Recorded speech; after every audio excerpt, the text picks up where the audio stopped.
Bonjour,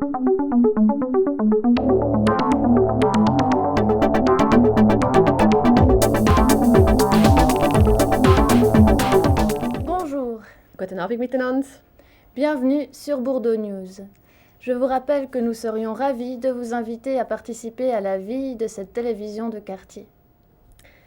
Ce soir, on va lancer un concours avec lequel vous pouvez gagner 2 places de cinéma. Donc s'il vous faut encore un cadeau de Noël, donc vous avez envie de faire une petite sortie romantique à 2, c'est l'occasion et c'est gratuit en plus. Si vous arrivez à deviner le titre du film, dont je vais vous donner une petite description maintenant. On est dans le Chicago des années 30. Al Capone règne en maître sur le trafic illégal de drogue, de la prostitution et des jeux. Le département du Trésor décide de confier la mission de nettoyer Chicago à un jeune agent fédéral effacé et sans histoire. Son seul but, gagner. Quel est le titre de ce film? Si vous le savez, passez à TV Bourdonnette. Il a dit bonjour à son voisin pendant une année entière sans obtenir de réponse. Face au désarroi de cet habitant du quartier des Bovresses, les animatrices et animateurs du quartier ont décidé de retrousser leurs manches, d'en parler, d'en faire un film. Ils ont alors pris contact avec TV Bourdonnette et sont sortis caméra au point interviewer les habitants des quartiers de la Bourdonnette et des Bovresses afin de recueillir des avis sur ce sujet qui peut paraître anodin mais qui s'est révélé très riche, le bonjour. Vendredi a été présenté en grande pompe ce film à Lausanne. Voici les images. Bonjour. Bonjour. Comment? Bonsoir. Comment? Bonsoir. Comment? Buongiorno. Allô. Buonasera. Buonasera. Bonjour, bonsoir, Kalimera, Kalispera à tout le monde. Et merci d'être venus si nombreux pour cette soirée de présentation du DVD Bonjour, en fait, et de l'action qui va avec ce DVD. Soirée spéciale vendredi passé dans les locaux du Centre Pôle Sud à Lausanne, où l'équipe du projet Bonjour fêtait le lancement officiel de son DVD. L'occasion pour les initiateurs de remercier tous les acteurs et pour les officiels de saluer cette réalisation. Nous avons le plaisir d'accueillir avec nous M. Oscar Tosato, conseiller municipal et directeur des écoles, qui va tout à l'heure nous dire 2 ou 3 mots. M. Pierre-Alain Ferrayen, secrétaire général de la Fondation pour l'animation socioculturelle. Nous sommes un peu dans ces murs, ici à Pôle-Sud. Aujourd'hui, le projet est concrétisé et je me réjouis comme vous, du reste, de pouvoir en prendre connaissance, de pouvoir le voir, de pouvoir le déguster. Et puis remercier bien évidemment les équipes de la Bourdonnette et des Bovresses, mais surtout aussi les habitants qui ont participé à ce projet, qui l'ont porté.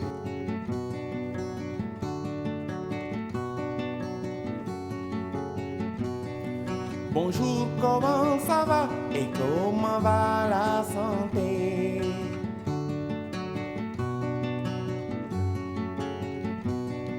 Bonjour, comment ça va et comment va la santé?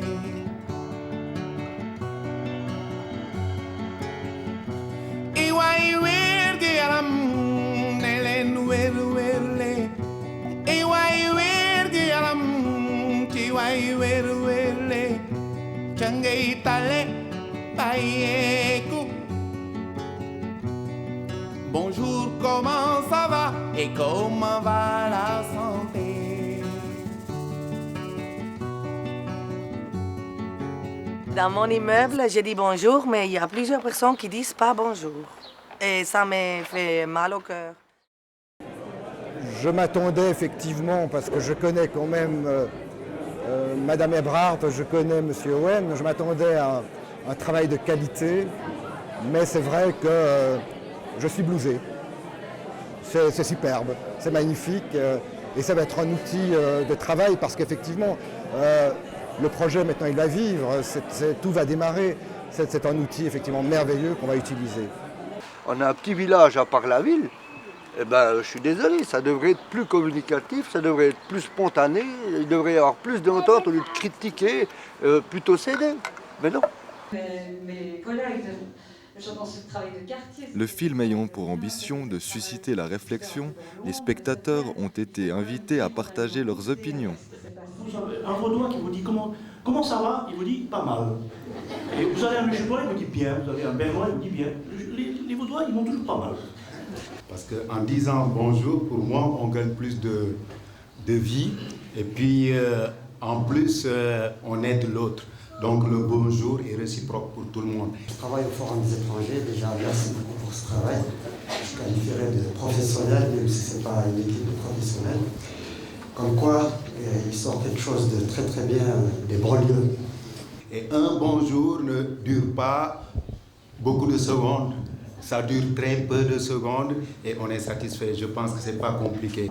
Et je trouve que le sourire du bonjour le matin, quand vous avez un Vaudois qui vous dit comme un lundi, et vous lui dites, mais qu'est-ce qu'il a ce lundi? Est-ce que c'est parce que tu as toute la semaine de travail devant toi que tu vas faire la gueule à tout le monde? Le sourire et le bonjour du matin, c'est une entrée en matière incroyable. Quand on dit bonjour, ça intéresse plus ou moins les gens, mais quand on oublie, alors là, je vous promets qu'ils s'en souviennent tous. La maman de l'école, qu'on a aussi vu dans le film, donc vous l'avez reconnue, c'est elle qui a peur qu'on la traque. Donc, faites attention. Hein. Et donc voici Fred qui a tenu la caméra, donc avec TV Blanc.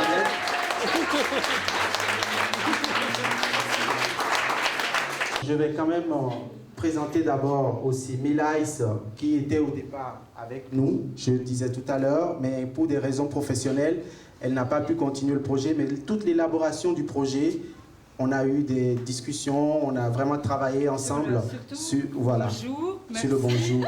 Voilà. C'est Milaïs.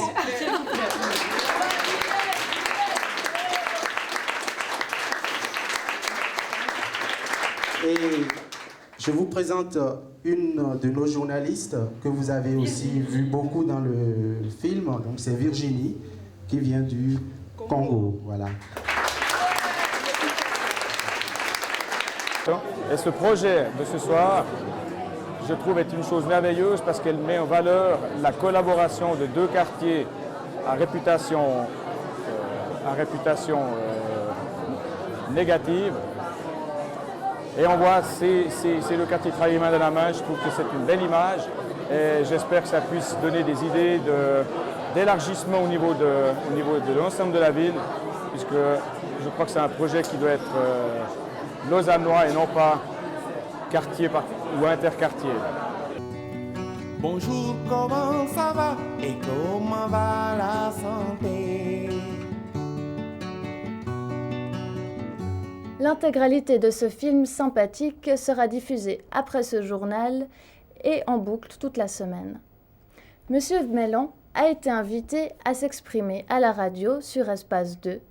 Il nous rejoindra tout de suite après ces quelques extraits afin de nous en parler. Né en 1919, Jean-François Mélan se rend vite compte que la curiosité le mènera loin. À peine sorti de l'adolescence, il a du temps devant lui.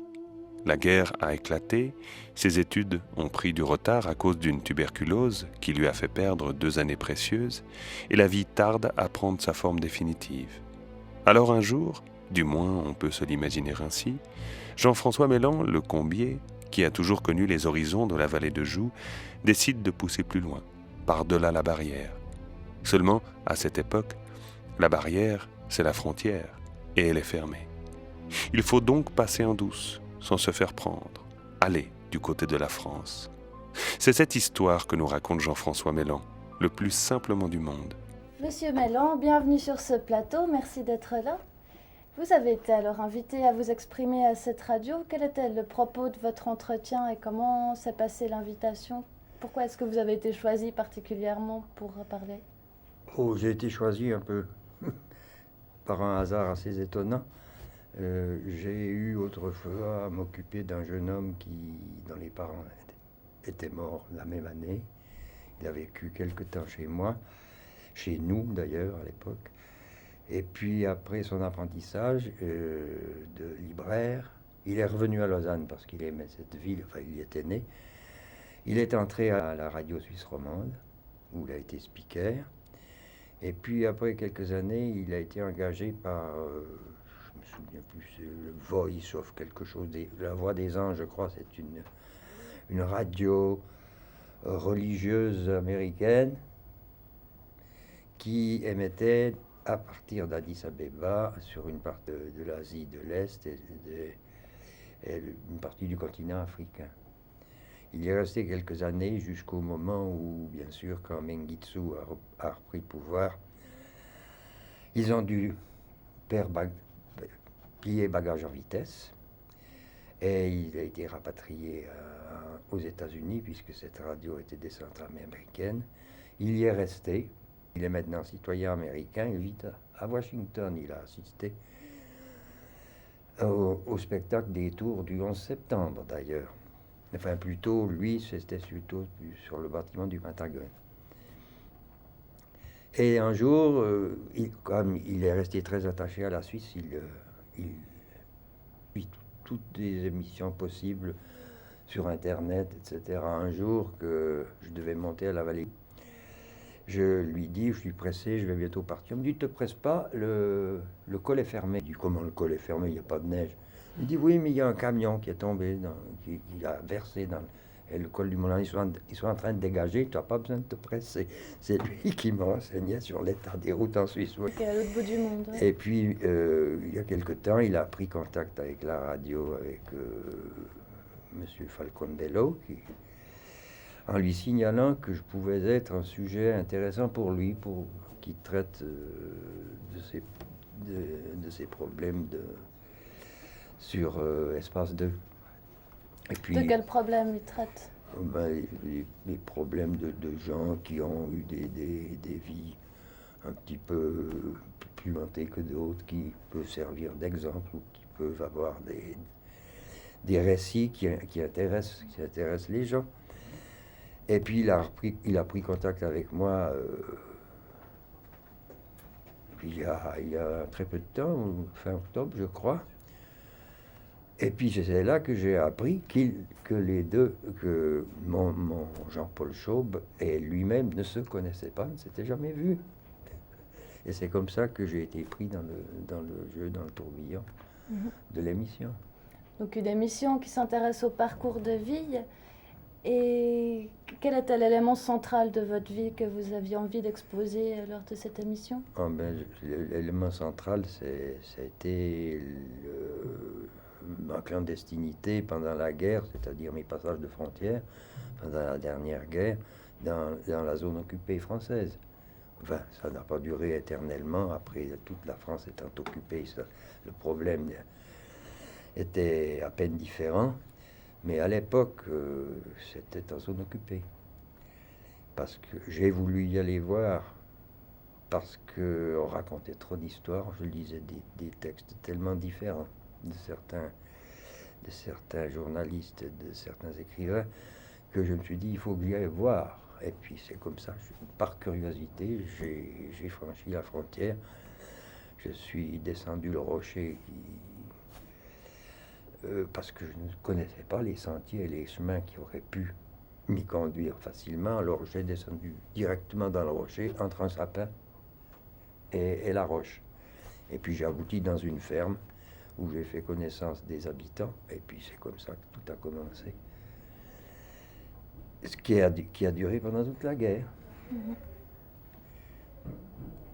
Mais auparavant, évidemment, Valfondello s'est intéressé également à ma jeunesse, à mon empire,